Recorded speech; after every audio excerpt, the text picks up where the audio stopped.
балалар? Сәлеметсіз бе? Балалар, бүгін біздер күн шуағы деген ойын ойнаймыз. Міне күннің шуағы. Қазір мына күннің шуағын құрастырып шығарамыз, иә? Біздер балалар, әріптер нешеге бөлінеді?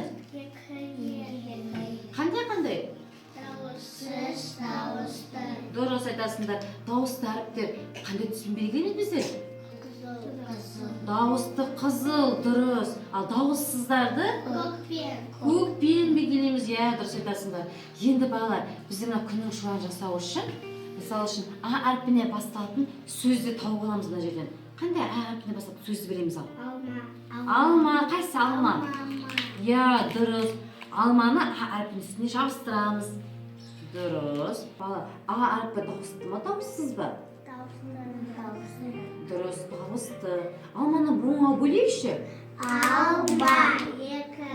Екі, дұрыс айтасыңдар. Қандай әріпті алғың келді сен айта ал?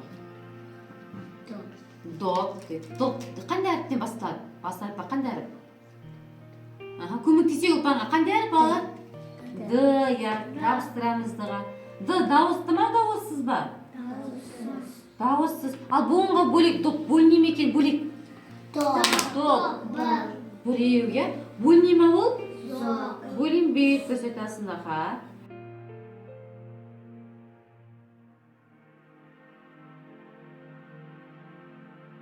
Аят, айтауға, қандай әріпті айтамыз? Қандай әріп туралы айтамыз ал?